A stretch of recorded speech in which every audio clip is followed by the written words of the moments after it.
Hi friends, happy Monday. My name is Michelle and I'm the Director of Children's Ministries at Los Altos United Methodist Church. Today for our Maker Monday activity, we are going to make our own journals.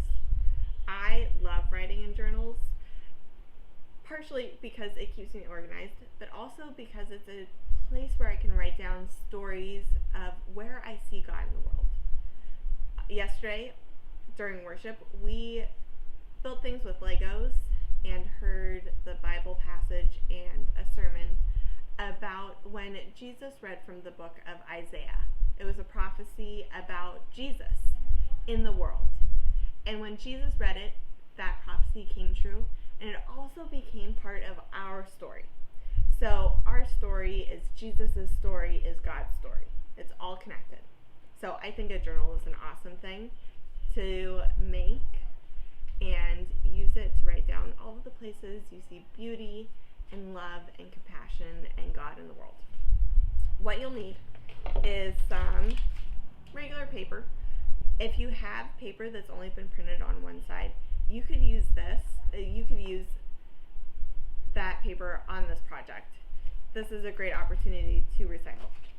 Some thin cardboard, not the really thick box cardboard, but this is an oatmeal box or like a cereal box, that thin bendable cardboard.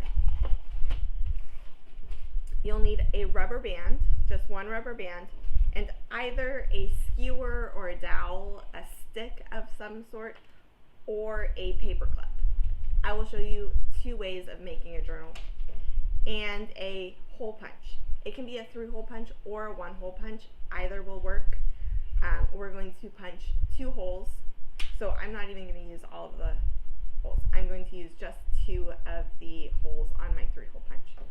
And I just have one pen, but you might really want markers or stickers or paint, or you could collage the outside of it to make your journal really beautiful and unique. So the first thing we're going to do is cut out our cover, which is our cardboard box. And boxes are nice. This is a great size. So I think I am just going to cut out the shape, the rectangle of the box. And I'll need 2 of them, a front and a back cover. Now that I have my front and my back cover of my notebook, I need paper for the inside. So I'm going to take a stack of paper. The more you use, the harder it's going to be. But it's also really nice to have journals with lots of paper in it. So I'm going to fold it in half so that it fits a little bit better. And let's see. Yeah, I'm still going to need to cut my paper so it's smaller than the cover.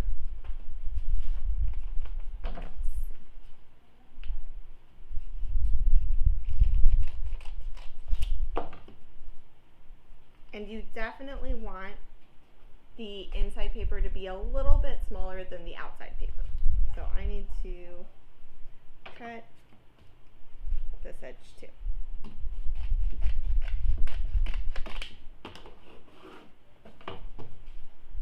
Alright, so now I have my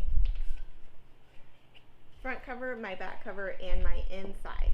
Now we're going to do something called book binding. This is a whole art that we won't get into too much, but I'm going to offer 2 ways of binding your book. For both of them, the first thing you're going to do is punch 2 holes in your paper. Now the cardboard is going to be a little bit harder to put a punch in, so do it one at a time.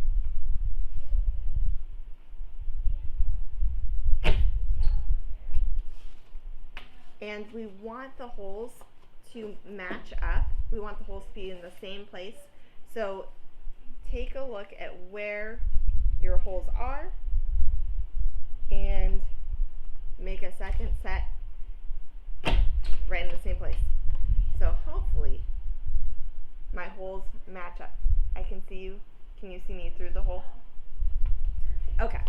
So now we have the holes in our cover.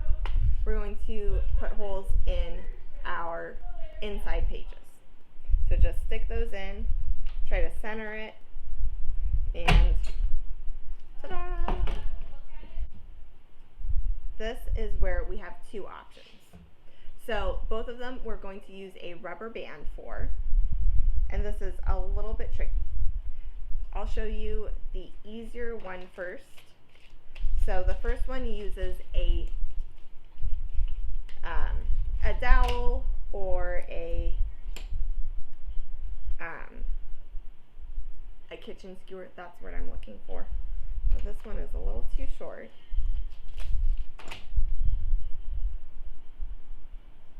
This one is a little too long. But you can always trim these with a pair of scissors. This might be something to ask a parent to help with.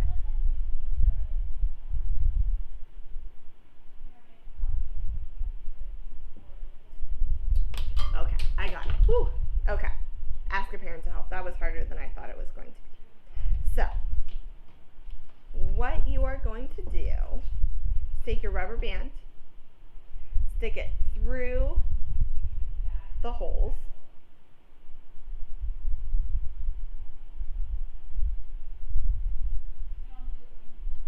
So you have a little bit sticking out, just a little bit, and you're going to put your skewer through your rubber band. So this is the front side.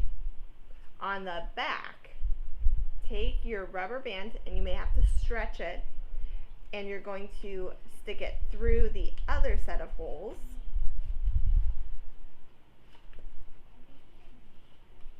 And once you do that, put it through the skewer.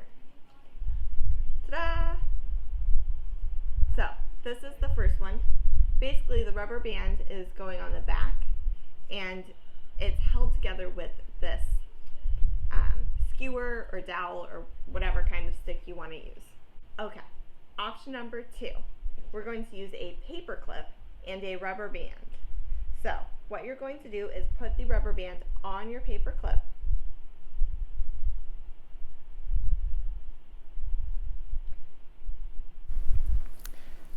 Next, you're going to put the paper clip through one of these sets of holes, hold on to the back end of the rubber band so it doesn't go all the way through, and string the paper clip through the other set of holes, still holding on to the other end of the rubber band. This is a little tricky. You may have to try a couple times, and put the rubber band through the other side of the paper clip so it forms a loop. Alright, so now we have two options for binding. Use whatever materials you have, and now you have an awesome notebook to write in. I'm going to suggest that you fold the cover back so it's easier to write in, and I'm going to write Michelle's journal on the first page. Actually, I'm going to say Michelle's notebook. Now, you can decorate the cover with whatever you want. Markers, stickers, paint. You could cut out pictures from magazines and glue them on. There's so many possibilities. I'm going to leave mine plain for now, but I'd love to see how you decorate your notebooks. I hope you have a lot of fun with this, and the cool thing about notebooks is you can use them over and over and over and over again. Have fun, and I'll see you soon. Bye.